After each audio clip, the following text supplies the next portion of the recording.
ನಡೆದ ಶಿರೂರಿನಲ್ಲಿ ಸಂಭವಿಸಿದ ಭೀಕರ ಗುಡ್ಡ ಕುಸಿತ ಪ್ರಕರಣ 10ನೇ ದಿನಕ್ಕೆ ಕಾಲಿಟ್ಟಿದೆ. ಇನ್ನು ನಾಪತ್ತೆಯಾದವರ ಸಂಖ್ಯೆ 12ಕ್ಕೆ ಹೋಗಿದೆ. ತಮಿಳುನಾಡಿನ ಸರವಣ್ಣನ ದೇಹ ಗುರುತು ಪತ್ತೆಯಾಗಿದೆ. ಕೇರಳ ಮೂಲದ ಲಾರಿ ಚಾಲಕ ಅರ್ಜುನ್ ಸುಳಿವೇ ಸಿಗ್ತಾ ಇಲ್ಲ. ಭಾರತ್ ಬೆಂಜ್ ಲಾರಿ ಗಂಗಾವಳಿ ನದಿಯ ದಡದಲ್ಲಿರುವಂತಹ ಮಣ್ಣಿನ 60 ಮೀಟರ್ ಆಳದಲ್ಲಿದೆ. ನೀರಿನ ವೇಗ ಹೆಚ್ಚಿರೋದ್ರಿಂದ ಸದ್ಯ ಮುಳುಗು ತಜ್ಞರಿಗೂ ಕಷ್ಟ ಆಗ್ತಾ ಇದೆ. ನೌಕಾದಳ ಸೇನೆಯ ವಿಶೇಷ ತಂಡದಿಂದ ಆಪರೇಷನ್ ಮುಂದುವರೆಸಿದ್ದಾರೆ. ಸ್ಥಳದಲ್ಲಿ ಡಿಸಿಎಸ್ಪಿ ಕೂಡ ಮೊಕ್ಕಾಂ ಹೂಡಿದ್ದಾರೆ. ಶಿರೂರು ಗುಡ್ಡ ಕುಸಿತದಲ್ಲಿ ಕಣ್ಮರೆಯಾಗಿರುವಂತಹ ಲಾರಿ ಚಾಲಕ ಅರ್ಜುನ್ ತಮ್ಮ ಗೆಳೆಯರೊಂದಿಗೆ ಲಾರಿ ಎದುರು ಕಳೆದ ಕ್ಷಣದ ದೃಶ್ಯ ಈಗ ವೈರಲ್ ಆಗ್ತಾ ಇದೆ. ಇನ್ನು ಗುಡ್ಡ ಕುಸಿತಕ್ಕೂ ಮುನ್ನ ಶಿರೂರು ಹೇಗಿತ್ತು ಅನ್ನೋದರ ದೃಶ್ಯವನ್ನ ಕೇರಳ ಮೂಲದ ಪ್ರವಾಸಿಗನೊಬ್ಬ ವಿಡಿಯೋ ಮಾಡಿಕೊಂಡಿದ್ದು ಯೂಟ್ಯೂಬ್ ಅಲ್ಲಿ ಹಾಕಿದ್ದ. ಆ ವಿಡಿಯೋದಲ್ಲಿ ಮೃತ ಲಕ್ಷ್ಮಣ್ ನಾಯ್ಕ್ ಅವರ ಕ್ಯಾಂಟೀನ್ ಮಕ್ಕಳು ಕೂಡ ಕಾಣಬಹುದಾಗಿದೆ. ಇನ್ನು ಶಿರೂರು ಗುಡ್ಡ ಕುಸಿತ ದುರಂತವನ್ನ ದೇವೇಗೌಡರು ರಾಜ್ಯಸಭೆಯಲ್ಲಿ ಪ್ರಸ್ತಾಪಿಸಿದ್ರು. ದುರಂತ ಸಂಭವಿಸಿ 6 ದಿನವಾದರೂ ರಾಜ್ಯ ಸರ್ಕಾರದಿಂದ ಯಾರೊಬ್ಬರು ಕೂಡ ಭೇಟಿ ಕೊಡಲಿಲ್ಲ. ಕುಮಾರಸ್ವಾಮಿ ಭೇಟಿ ಕೊಟ್ಟ ನಂತರ ಸಿಎಂ ಸಚಿವರು ಭೇಟಿ ಕೊಟ್ಟರು. ಇದು ಸರ್ಕಾರದ ಕಾರ್ಯವೈಖರಿ ಅಂತ ಹೇಳಿದ್ರು.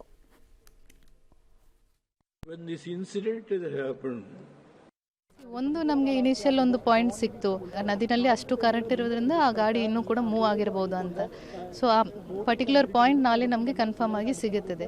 ಅದಕ್ಕೆ ಸಿಕ್ಕಿದ ಮೇಲೆ ನೇವಲ್ ಡೈವರ್ ಜಂಪ್ ಮಾಡಬೇಕಾಗುತ್ತೆ. ಈ ಇಷ್ಟು ಫ್ಲೋ ಇರೋದ್ರಿಂದ ಜಂಪ್ ಮಾಡಲಿಕ್ಕೆ ಫ್ಯೂಮಲ್ಲಿ ನಾಟ್ ಪಾಸಿಬಲ್. ಸೊ ಅದು ಸ್ವಲ್ಪ ಸ್ಟೆಬಿಲೈಸ್ ಆದಮೇಲೆ ನಾವು ಮುಂದೆ ಹೋಗೋದು. when this incident happened, when only Union Minister went there with all these organizations, the Chief Minister of Karnataka, after the 6th days, he went there.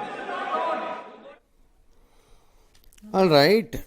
60 ಅಡಿ ಆಳದಲ್ಲಿದೆ ಅಂತ. ಅದು 60 ಅಡಿ ಅಂದ್ರೆ ಭೂಮಿಯಿಂದ ಕೆಳಮಟ್ಟದಿಂದ 60 ಅಲ್ಲ. ಹಾಂ ಸರ್, ಸುಮ್ಮನೆ ಆ ಥರ ಗಾಬರಿ ಅಲ್ಲ. ಅದು ಮೇಲ್ಗಡೆಯಲ್ಲಿ ಕಾರ್ಯಾಚರಣೆ ಮಾಡ್ತಿರೋ ಟಾಪ್ ಪಾಯಿಂಟಿಂದ 60 ಅಡಿ ಇರ್ಬೋದು.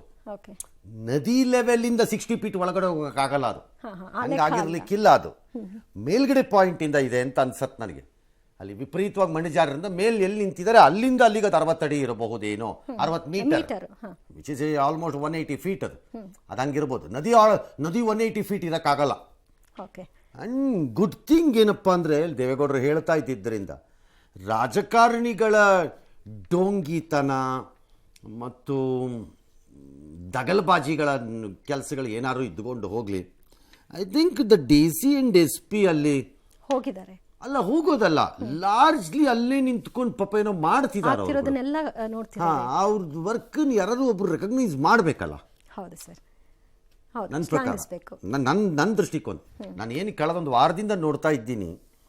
It looks like the DC and SP appears to be extremely seriously involve ಆದಂಗಿದೆ ಅದರೊಳಗಡೆ.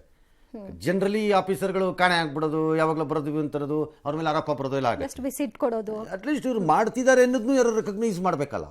ಅದನ್ನು ಮಾಡದೇ ಇದ್ರೆ ಅದು ತಪ್ಪಾಗತ್ತೆ. ಹಂಗೆ ಅನ್ನಿಸ್ತಿದೆ. ಏನೋ ನಿಮ್ಗಳಿಗೆಲ್ಲ ಆಲ್ ದ ಬೆಸ್ಟ್. ಅದು ಏನು ಮಾಡ್ಬೋದೋ ಮಾಡಿ, ಯಾಕಂದ್ರೆ ಇದು ಯಾವುದು ನಿಮ್ಮ ಕೈಯಲ್ಲಿ ಇಲ್ಲ.